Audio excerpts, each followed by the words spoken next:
Hello, I'm Paul Drew, and I'm the co-author of a systematic review about which the conference organisers have been good enough to give me an opportunity to tell you a little bit about.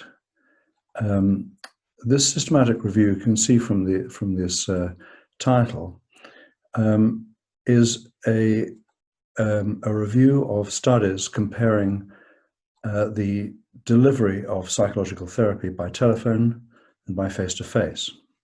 It was published in end of January, beginning of February.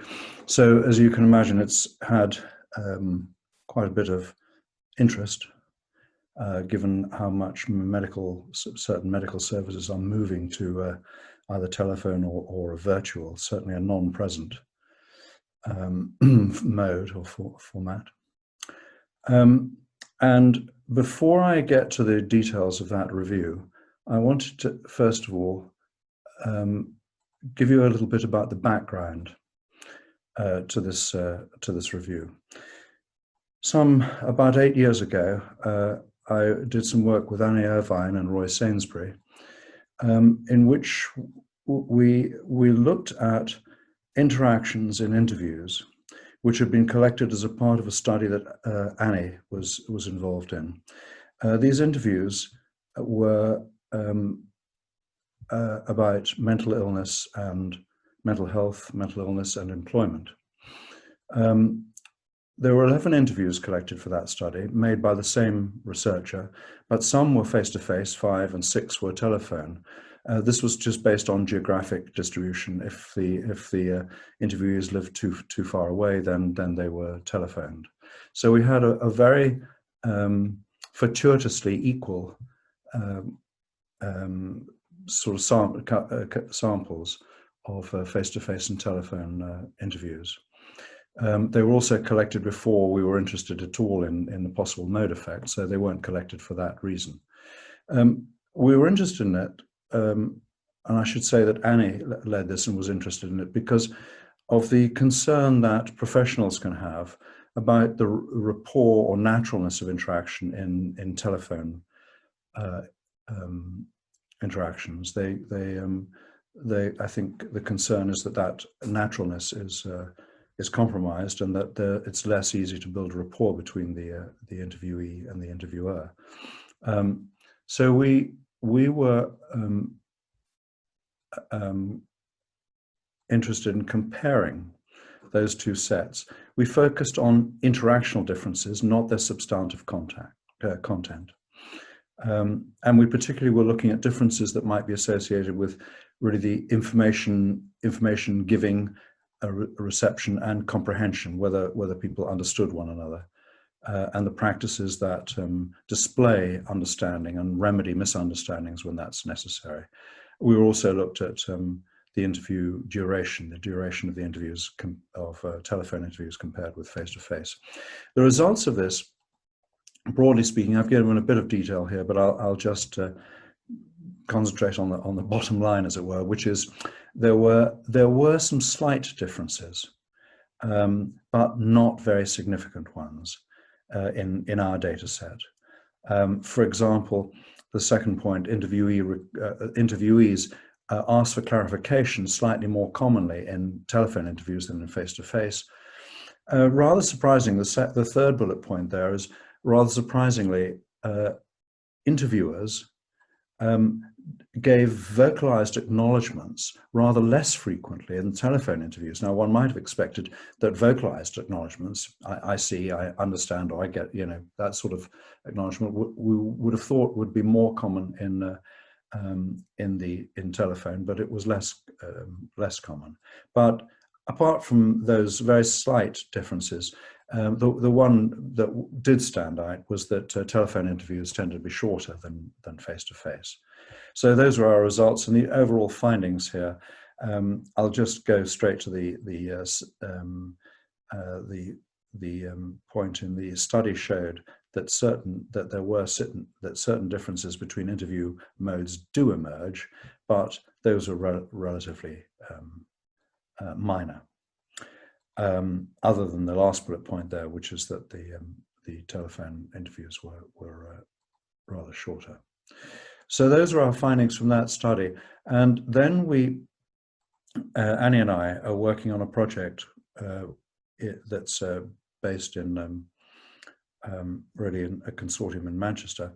And we decided that before we started the work that we were going to do, we would do this systematic review of the interactional differences between telephone and face-to-face psychological therapies. The study is this: equity, enhancing the quality of psychological interventions delivered by telephone. It's being led and coordinated by Professors Penny B. and Peter Bauer at the University of Manchester. It's a big consortium. And Annie and I are really doing a very small, very preliminary part of this project.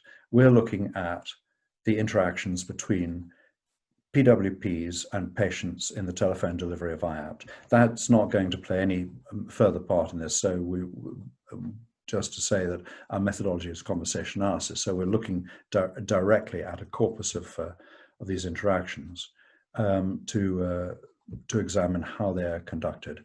But that really is not germane. But setting out on that project, it seems sensible to do a systematic review to find out whether there were comparative studies already and what those comparative studies showed.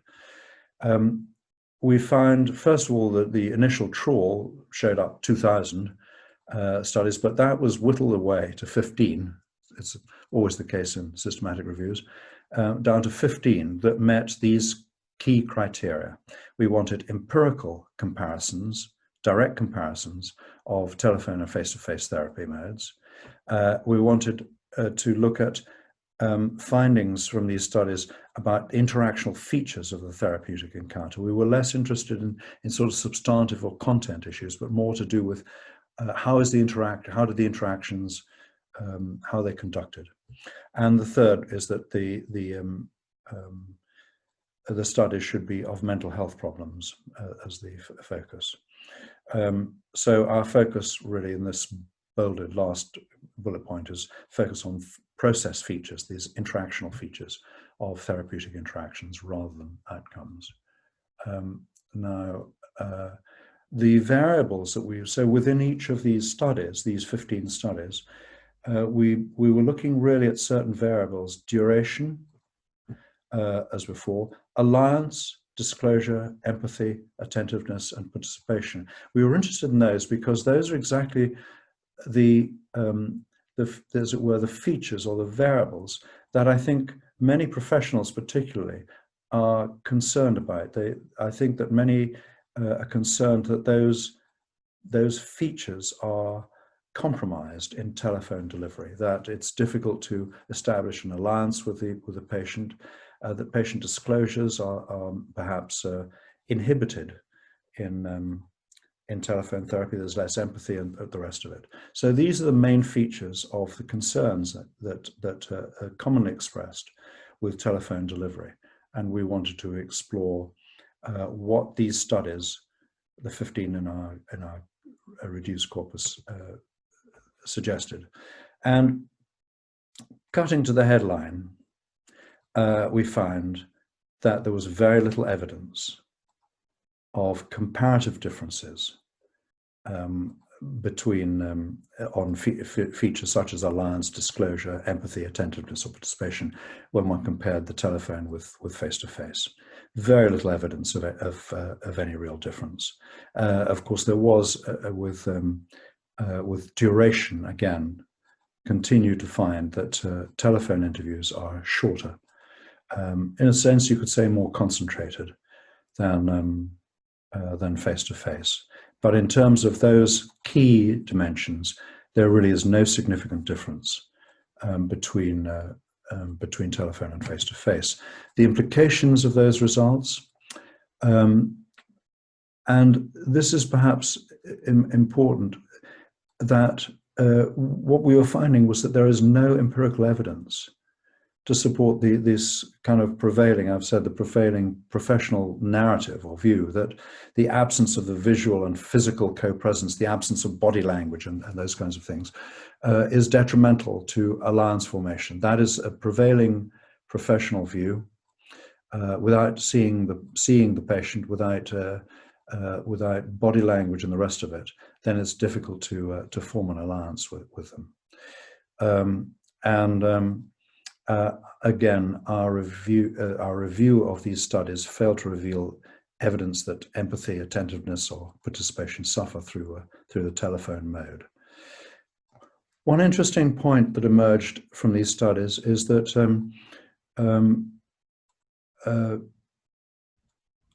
eye contact is often considered to be really very important in this, let's say, professional narrative. But it turned out that in the studies that non-verbal gestures and body language and eye contact are rated much less significantly important than therapist validation of the patient's experience. So that eye contact, non-verbal gestures, body language, and so forth was not rated as important as the therapist validating the patient experience. The highlight here is that whilst our review sought to establish an evidence base to support or refute concerns about the quality of therapeutic relationships over the phone, there were a few differences in the alliance and so forth. So the last bullet point there is really very important. There is really a paradox between, let's say, perceptions of the professional perception, the professional narrative, perceptions of the supposed shortcomings of telephone delivery and empirical evidence. They don't match. There is a mismatch between perception and the empirical evidence. Limitations, there are limitations. I just want to mention a couple of them. Obviously, the one of a very small number of studies. So really more work certainly needs to be done doing these direct comparisons. But the one I wanted really to highlight is the face-to-face in the title. Our title was, about the comparing face-to-face with telephone. So those are the comparators. Now, I think that we were short-sighted, if I can put it that way, that it would have been better to have specified co-present or in-person. That's to say, what really these studies are doing is looking at studies in which the patient comes to the PWP's office. They're present in the same room, co-present. And of course, what's happened after COVID particularly is that there's greater use of virtual, including this platform of Zoom.